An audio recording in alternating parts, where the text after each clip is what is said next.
nunda-nunda waktu.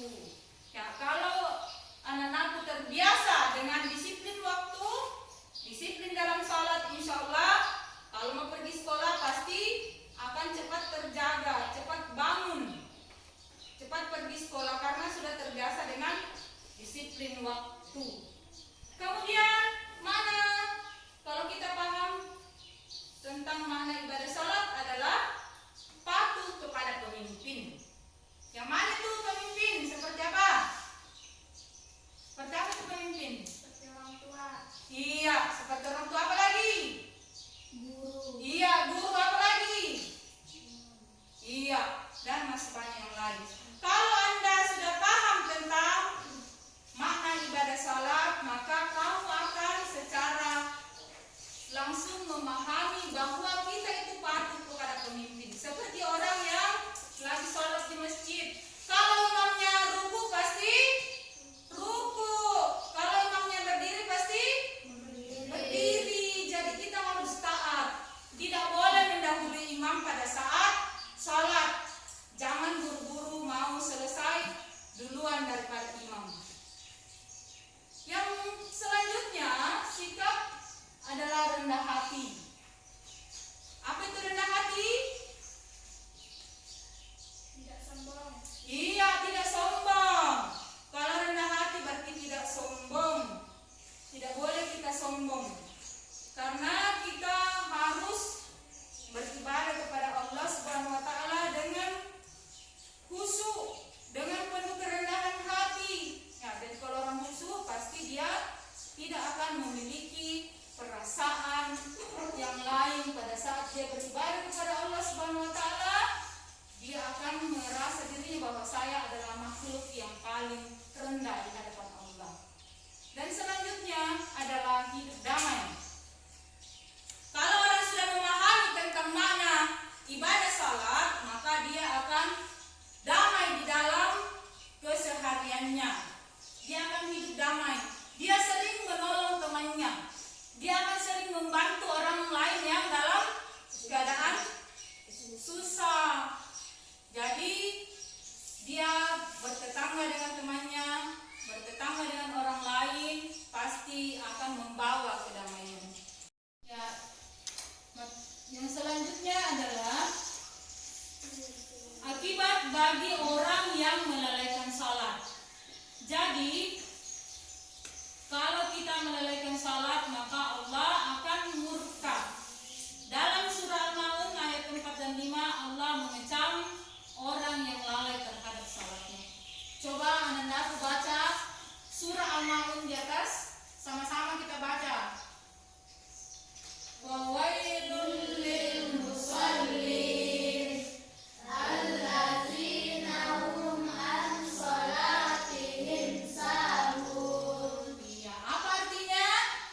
Orang yang lalai terhadap salat itu ya orang yang terhadap Allah. Iya, jadi maka celakalah orang yang salat, yaitu orang-orang yang lalai terhadap salatnya. Artinya apa di sini? Ketika kamu meninggalkan salat, ya lalai, sudah waktunya salat tapi tidak melakukan salat.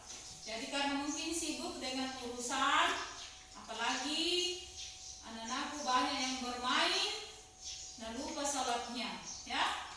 Jadi orang yang lalai terhadap salat akan mendapat siksa dari Allah, seperti tidak diberi pahala atas semua yang telah dilakukan. Karena kenapa?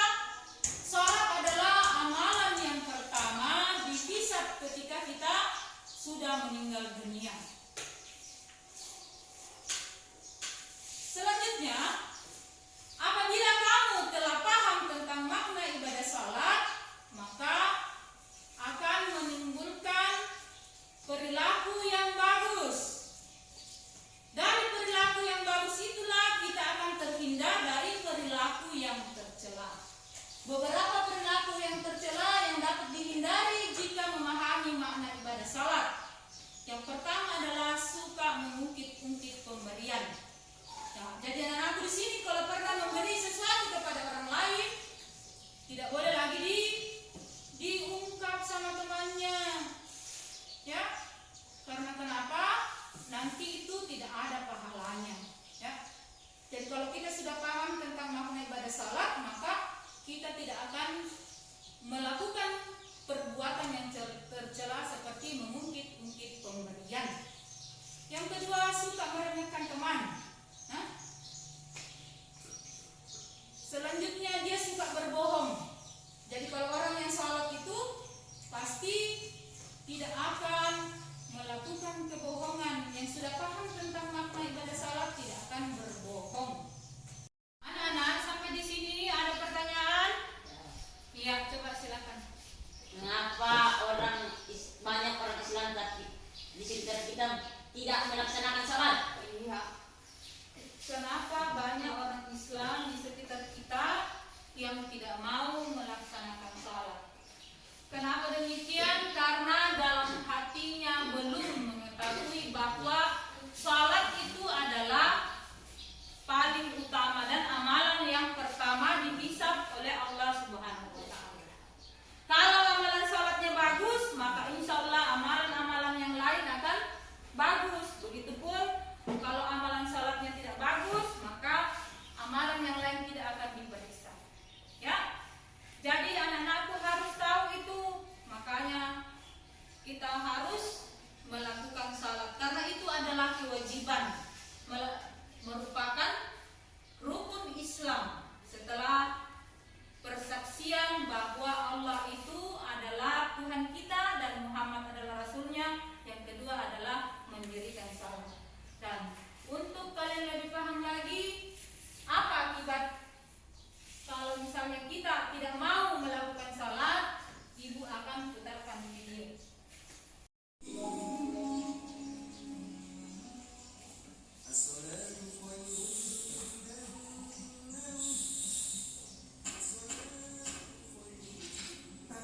Ayo, salat subuh dulu. Ayo,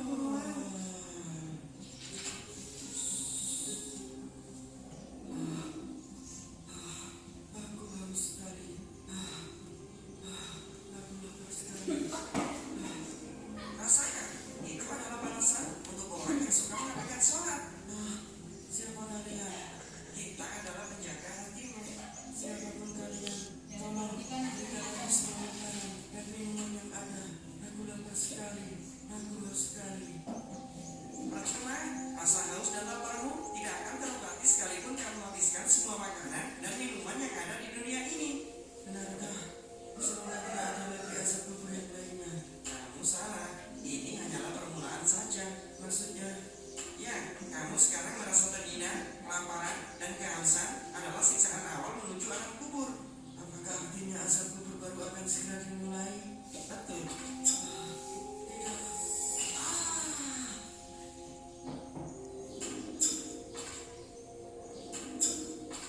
Tolong aku, keluarkan aku dari sini. Ini curang, datangkan siksaan berikutnya. Kasihan. Tidak. Ampun, panas sekali. Tolong. Bagaimana? Hah? Ini baru siksa kubur, belum siksa di akhirat nanti. Tidak, aku akan perbaiki sholatku agar Allah meridhoiku dan tidak murka padaku. Coba berikan dia teman agar tidak kesepian di alam kuburnya. Teman, siapa dia? Dialah yang akan menemanimu di sini. Tidak, dia akan menggigitku di sini. Tolong, keluarkan aku. Ya Allah, maafkan aku. Pantas selama ini aku selalu gelisah, banyak masalah, dan merasa hidup gini-gini aja. Ternyata itu karena aku suka mensepelekan sholat. Insya Allah, aku akan memperbaikinya. Sungguh, sholat itu adalah kewajiban yang telah ditentukan waktunya atas orang-orang yang beriman. Anak-anakku, kalian sudah menyaksikan video tadi bahwa salat itu penting karena nanti di alam kubur kita akan disiksa kalau kita tidak salat. Bagaimana dengan pertanyaan tadi? Farhan sudah bisa? Sudah paham? Alhamdulillah. Sekarang tentang salat di rumah dan di masjid.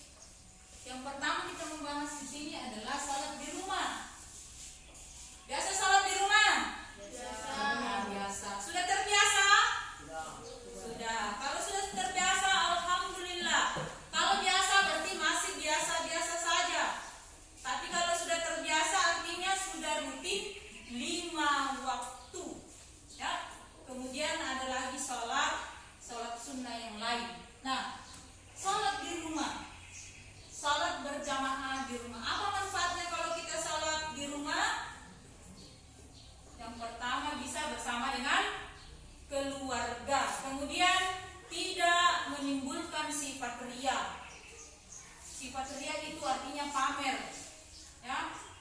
Tidak, nanti dia mau salat, kalau ada orang yang lihat, itu namanya sifat ria. Dalam salat tidak boleh juga kita ria. Kita mencari ridha Allah Subhanahu wa taala, bukan mencari ria, ya. Manfaatnya tadi kita bersama dengan keluarga kalau kita salat di rumah. Ya, jadi dimanapun kalian misalnya mau salat di rumah boleh, karena ada manfaatnya juga kalau kita salat di rumah.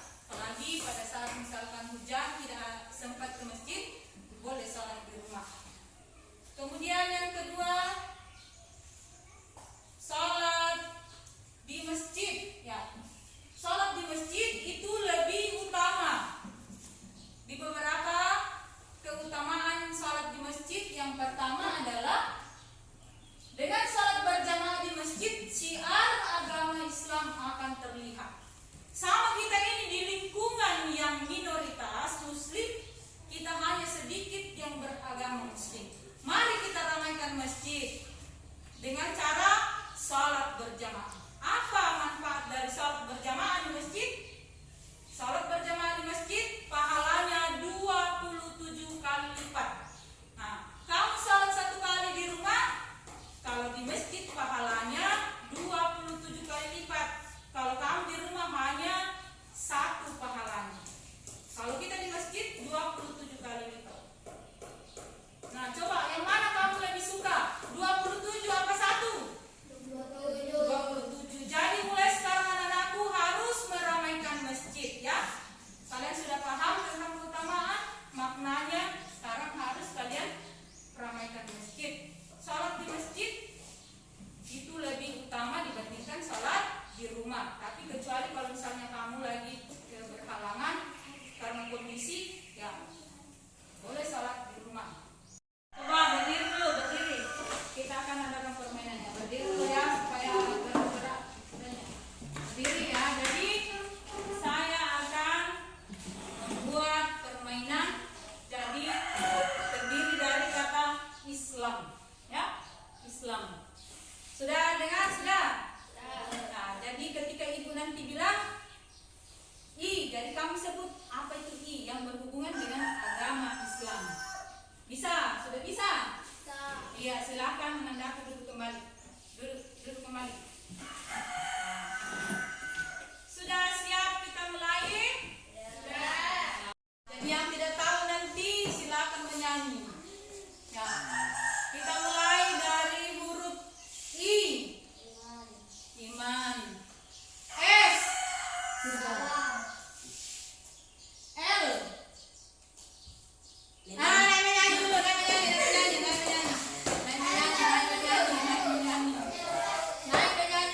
Ya, jadi nanti ditunjuk naik menyanyi. Kenapa ya? Menyanyi. Lagu apa? Lagu apa?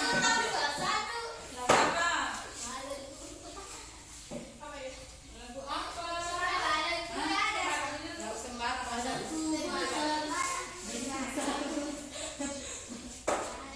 Mana tuh temannya menyanyi? Lagu apa? Iya, silakan dulu. Ada Eka. Ada Eka. Ya, anak-anakku, sekarang ibu akan bermain dengan tongkat ini. Jadi nanti ini siapa yang memegang tongkat yang ibu tunjuk, jadi itu yang menjawab pertanyaan. Tapi saya kasih dulu kesempatan kalian membaca bukunya. Bacakan dulu bukunya, kemudian diingat-ingat apa yang kalian baca. Nanti setelah ibu tanya, kalian harus menjawab, ya. Sudah? Sudah tahu? Sudah. Sekarang ibu kasih kesempatan untuk membaca.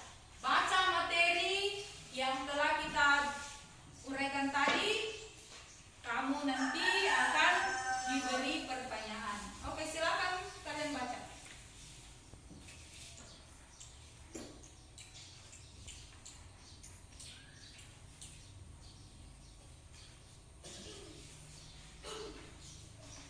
Sudah kalian baca? Sudah. Sudah siap ditanya? Nah, jadi sekarang ditutup bukunya. Tutup bukunya.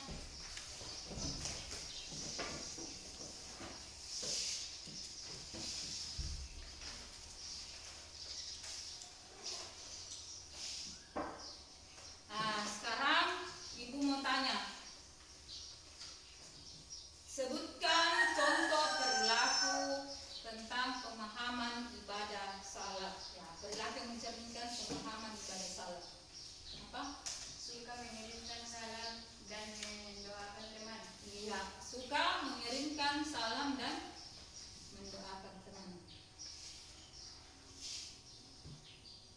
Coba, apa lagi? Tidak marah jika dinasehati. Iya, tidak marah jika dinasihati. Ya, kesimpulan kita pada hari ini yang pertama adalah perilaku yang mencerminkan pemahaman ibadah salat antara lain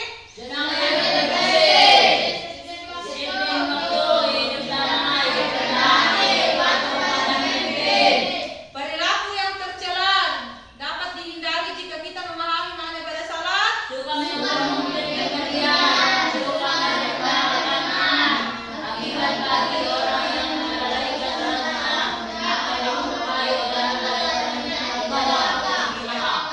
Nah, jadi itu adalah kesimpulannya. Jadi anak-anakku, jangan kalian melalaikan salat karena itu kalian akan mendapat siksa di alam kubur. Ya? Ya. Jadi kita sudah menyimpulkan, sudah paham tadi? Ya. Nah, ibu akan kasih tugas. Ya. Coba perhatikan di papan. Ada tugas. Kemudian ada tugas tambahan. Kamu ceritakan pengalaman kamu pada saat kamu sholat di masjid dan pada saat kamu sholat di rumah. Sekarang Anda kerjakan, ya. Coba dikerjakan, buka bukunya, catat di buku tulisnya.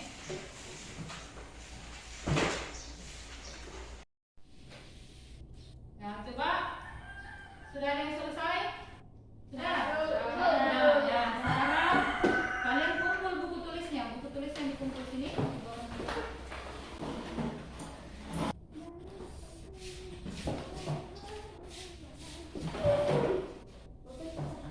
Nah, anak-anakku, setelah kita belajar tentang perilaku yang mencerminkan pemahaman ibadah salat, mari anak-anakku kita laksanakan salat supaya terlihat dalam perilaku kalian sehari-hari apabila kalian sudah bisa memahami makna salat, ya.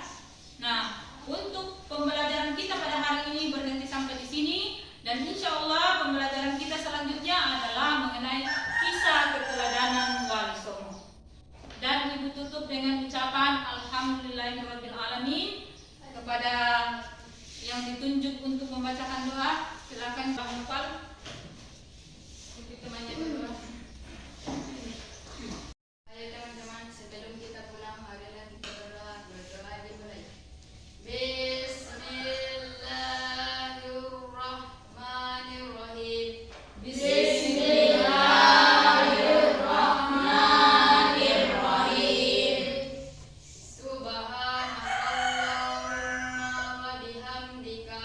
Subhanakallahumma wa bihamdika. Asyhadu an la ilaha illa anta.